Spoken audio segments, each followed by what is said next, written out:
137 points. That's the differential as at July 2024 between Checo Perez and Max Verstappen, notwithstanding the fact that they're driving the same car. What are we doing here? This is chaos. F1 baloney.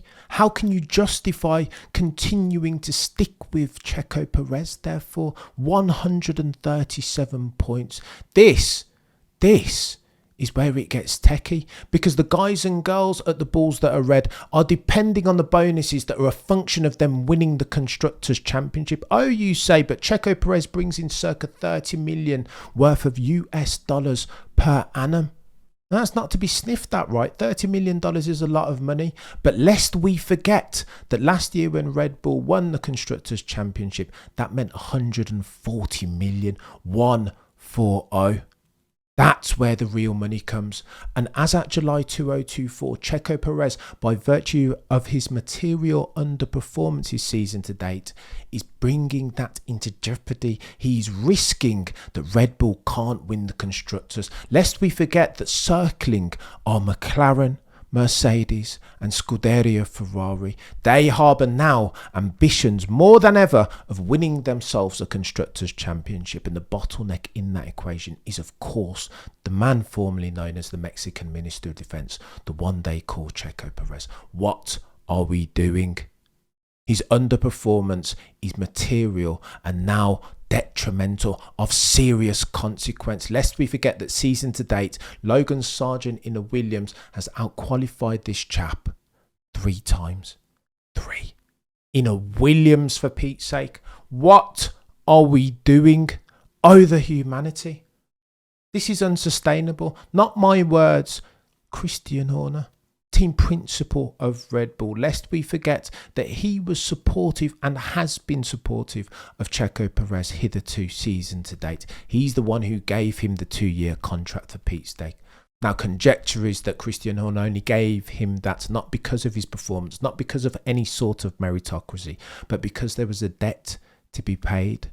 And Christian Horner, like Lannisters, always pays his debts. Lest we forget that in his time of need, when Christian Horner allegation gate were peak, that there were 2 drivers in Red Bull, only one of whom backed their team principal unequivocally. That driver had a name. His name is Sergio Checo Perez.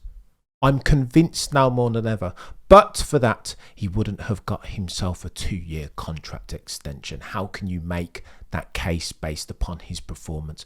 Barely gets out of quali 1 these days. What are we doing in a Red Bull? Are you having a giraffe? This is chaos. F1 baloney even. And for the avoidance of doubt, if Red Bull passed his prologue, they won't hesitate to pull the trigger on a cheeky driver's move, particularly around summer break. And the last time I checked, it's that time now. We are 2 races away, being Hungary and Spa, from the summer break. Lest we forget 2019, Alex Albon was subbed in directly to replace one Pierre Gasly. So too in 2016, Maximilian Verstappen came in and usurped one Daniel Kvyat. They've done it before and they will do it again this year. One might even make the case that they have to.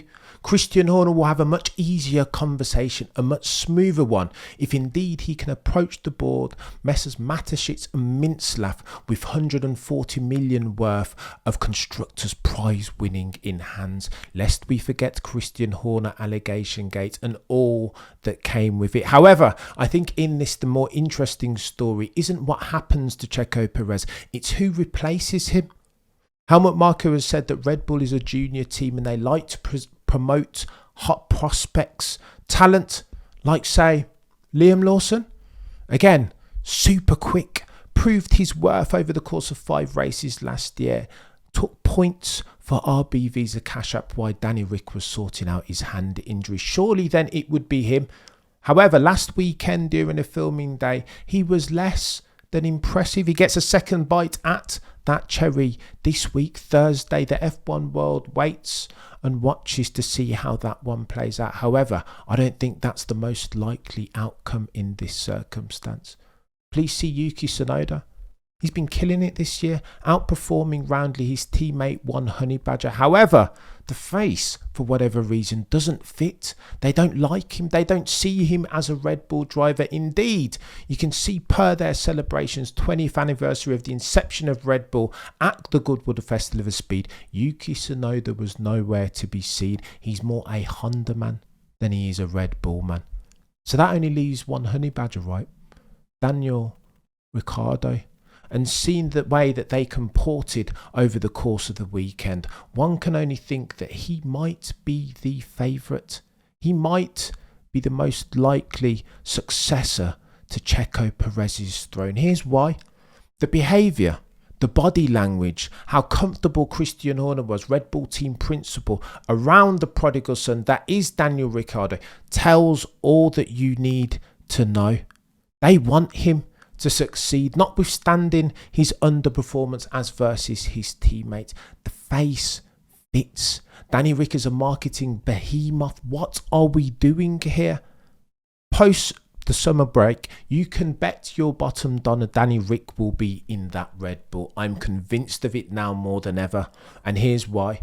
The epitome of an F1 driver was Danny Rick doing donuts and giving it this sign. Red Bull love that sort of stuff, do they not? They are a party team yet and still, an energy drinks company. They stay true to their core, and Danny Rick fits that ethos perfectly.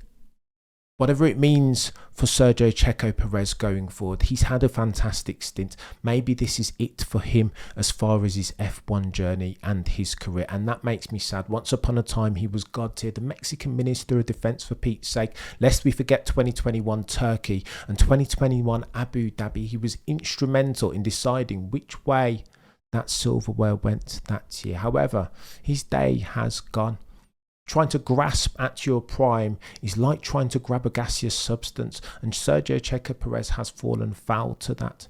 The benefactor of that going forward, however, will be the one they call the Honey Badger.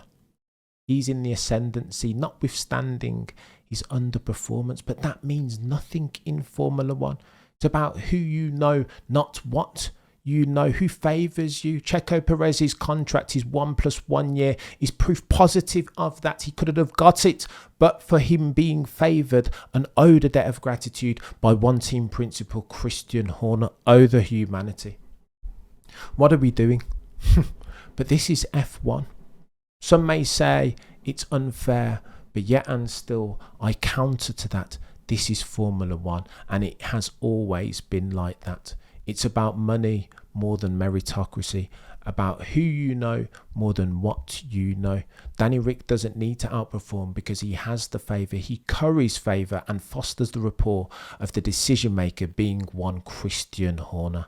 Again, I say for the avoidance of doubt, post the summer break, after Hungary and Spa, unless Sergio Checo Perez overcomes that 37 points deficit to one Maximilian Verstappen to make sure that the points differential between him and his teammates is less than 100, and again doesn't fracture that performance glove. Unless that happens between now and the end of the Spa Grand Prix, Danny Rick will have the whip hand. He will succeed Checo Perez in that second Red Bull seat post the summer break.